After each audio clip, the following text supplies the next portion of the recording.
Apa etika yang diajarkan dalam memberikan nasihat?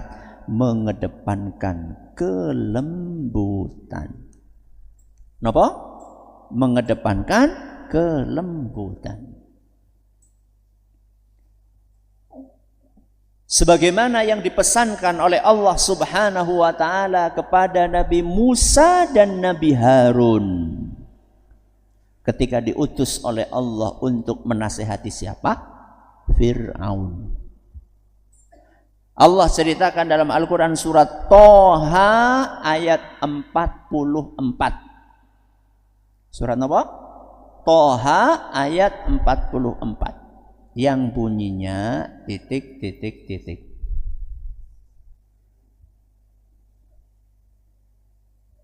Ya. Masya Allah, padahal Masya Allah. Faqula lahu qawlan layyina. Sampaikanlah nasihat kepada Fir'aun dengan cara yang lembut. Dengan cara yang apa? Lembut. Saya tanya sama jenengan. Ketika Allah Azza wa Jalla memerintahkan kepada Nabi Musa dan Nabi Harun alaihi wassalam untuk menasihati Fir'aun dengan cara yang lembut, Allah saat itu sudah tahu enggak bahwa Fir'aun bakal menolak? Tahu atau tidak? Tahu. Allah sudah tahu atau tidak bahwa Fir'aun bakal mati dalam keadaan kafir, enggak mau beriman? Tahu. Saya tanya sama jenengan, ketika jenengan menasihati pemerintah, jenengan tahu bahwa dia akan menolak? Tidak tahu. Dia bakalan mati seperti itu? Enggak tahu. Kok kita kayak keren banget gitu ya? Lawang Allah Azza wa Jalla sudah tahu bahwa Fir'aun bakalan enggak nerima nasihatnya Nabi Musa sama Nabi Harun. Bahkan dia akan bersikukuh, bersikeras, berada dalam kekufurannya sampai mati. Tapi tetap Allah Azza wa Jalla memerintahkan kepada Nabi Musa dan Nabi Harun untuk mengedepankan kelembutan. Ini etika yang pertama. Mengedepankan apa? Kelembutan. Etika yang kedua. Nasihat itu disampaikan personal. Kenapa? Personal. Personal siapa?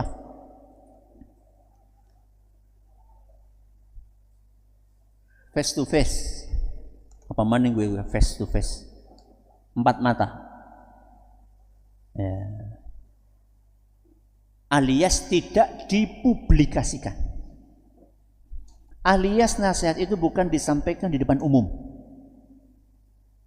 Di mimbar atau di medsos? Dua-duanya. Ya.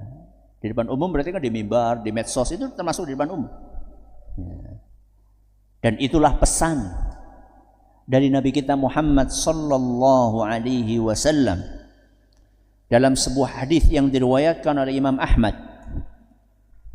Dan kata Imam Al-Haythami, para perawi hadis ini terpercaya dan sanadnya bersambung. Dan kata Syekh Al-Albani, hadis ini sahih.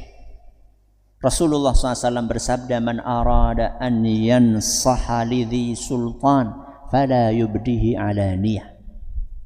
Barang siapa yang ingin menyampaikan nasihat kepada penguasa, janganlah menyampaikannya di depan umum. Pesan dari Nabi SAW. Jangan menyampaikan nasihat di depan umum. Walakin ya'khudhu biyadih. Tapi sampaikanlah nasihat itu secara personal, gandeng tangannya, kasih nasihat 4 mata. Fa in qabila minhu fadhak. Kalau nasihatnya diterima, alhamdulillah. Wa illa kana qad adda alladhi alaihi. Kalau ternyata nasihatnya enggak diterima, maka kewajiban kita sudah gugur. Itulah akidah Ahlussunnah wal Jamaah. Ya. Jadi bukan termasuk orang yang ekstrem kanan, juga bukan termasuk orang yang ekstrem kiri. Ustaz, mana mungkin Ustaz 4 mata? Duh, sekarang kan ada saluran. Bisa pakai WA, bisa pakai surat, bisa pakai orang yang dekat sama penguasa tersebut. Banyak saluran. Ustaz, nggak bakal dibaca. Yo, yang penting kan kita menunaikan apa? Kewajiban. Ya. Sehingga nanti kita di hadapan Allah Azza wa Jalla ketika ditanya, pemerintahmu kayak gitu, sudah dinasihati belum? Kalau kita katakan, lo nggak mungkin nyampe. Lo kata siapa nggak mungkin nyampe? Sudah lakukan atau belum? Masalah sampai atau tidak sampai, diterima atau tidak diterima, itu bukan urusan kita. Urusan kita adalah menyampaikan nasihat dengan etika yang diajarkan di dalam agama kita.